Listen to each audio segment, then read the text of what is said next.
Hi, this is Francesca, and we are with RockMetal Inc. Today I'm with Steven from Taproot. So we know you've been touring since June. How's it been going for you? It's been good. We did 2 months on the West Coast and South, and then we took a couple weeks off, which was nice. Cool. Because time off's always nice. Awesome. But then now we're on the Best Coast. The East Coast, not the West Coast. They claim it's the best coast, but we'll stick to the Beast Coast. You guys are totally performing the entire album, The Gift. Yep.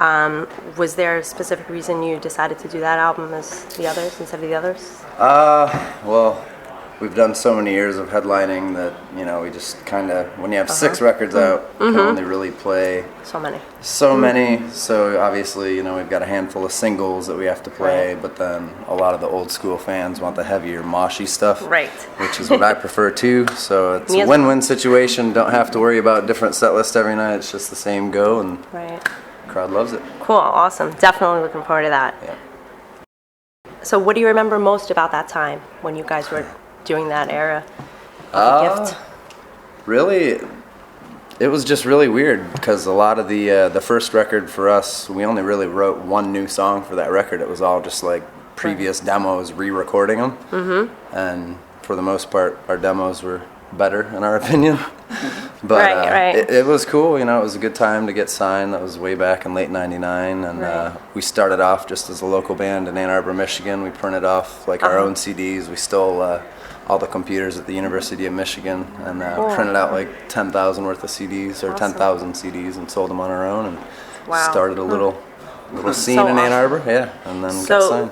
Do you think that today, like as a band trying to get signed, it's a lot different than 10 years ago versus now?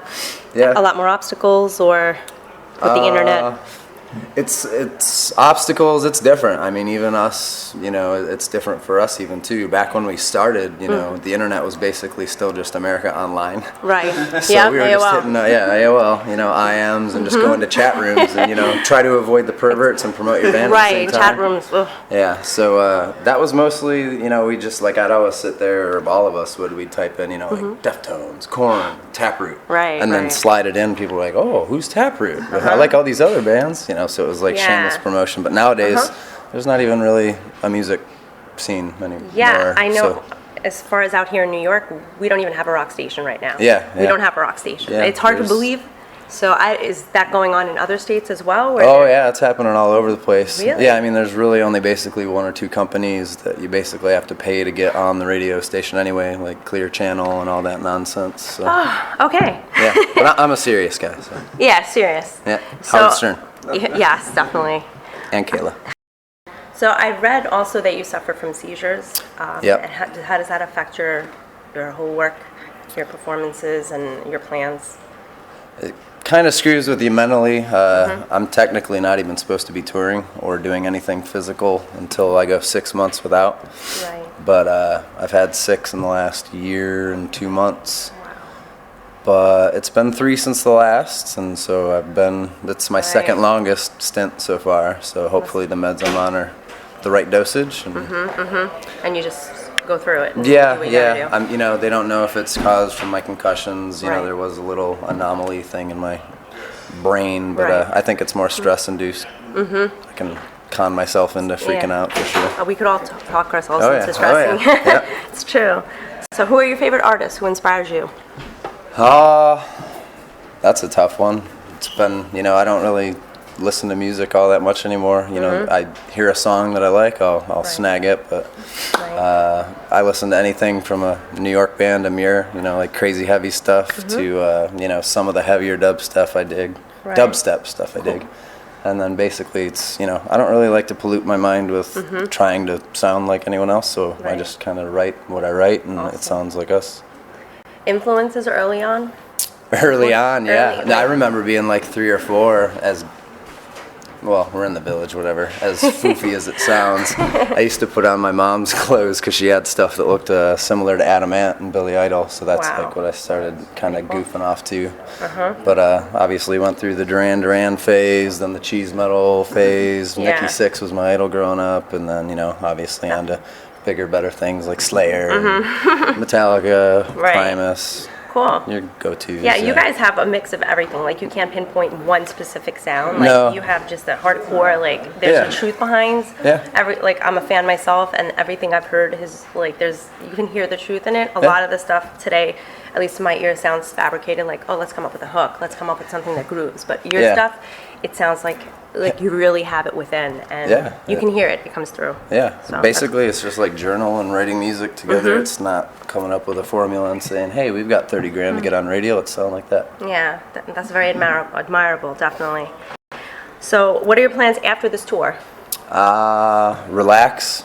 We've got a couple shows coming up that are just like sporadic. One back home in Detroit, and then a big festival in Iowa. But after that, I think we're going to see how and when we're going to try to do another record and/or maybe do more touring, because that's what pays the bills. Awesome.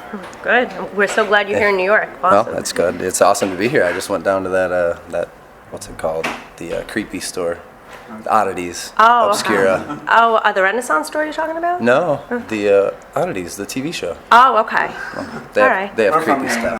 How was it growing up in Michigan? How was the scene as you grew up, trying to do the Taproot thing and forming your core? It was a great town to grow up in. It's an awesome college town, very open-minded and diverse. But as far as the rock scene went, there was no such thing, So we basically started playing out in Detroit and meeting other bands, and then we finally asked our go-to local spot, the Blind Pig, if we could start, playing. So they did you can play Tuesday. If you bring people in, then we'll start booking you.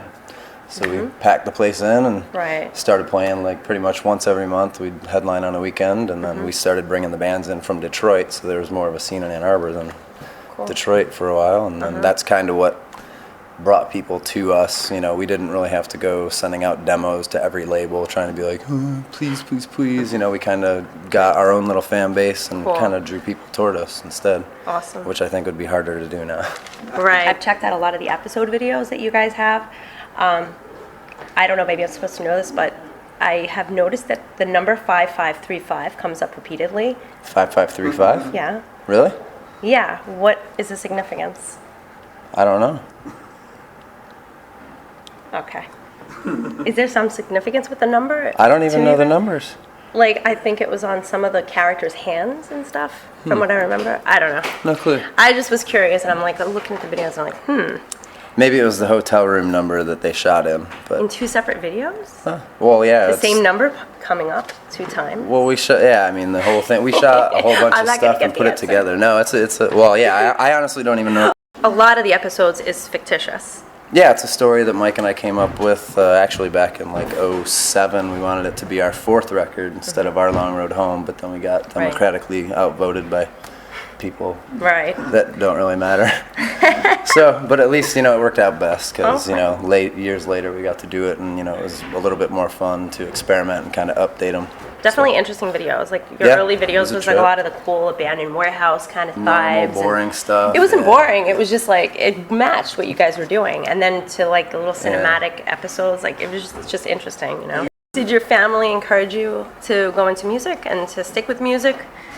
Yeah, I mean, my mom was just very supportive. I started playing hockey at 3 and then drums at 4, and then never looked back. Didn't plan on doing anything scholastic or anything productive, just having fun. So do you have any advice for aspiring bands, musicians, rock? See, that's a tough one. The industry's so different these days. I think, you just got to find a good way to try to promote yourself or draw attention to yourself, stand out, which doesn't, you can tell everyone that and they can all try, but it really just, I guess you have to have the skill set and the drive and passion to do it. Do you believe that the internet is a huge factor in that, like the Twitter and the Facebook? Yeah, I think it's definitely kind of helping more than it hurt. Like, I know when the Napster and all that stuff came out, it kind of screwed all of us for a while, but then nowadays it's almost like even local bands have a level playing field with us now, which is great for them. Cool. And fine for us, because we're just trying to play catch up. We were leading back in the day with AOL, and now we're playing catch up on the new stuff. You guys are ruling Webster Hall tonight. We got rolling Webster Hall again. Webster Hall tonight. It's good to be back, yeah. So thanks a lot for being with us tonight, and have an awesome show. Kick it. Thank you, Francesca. You're welcome.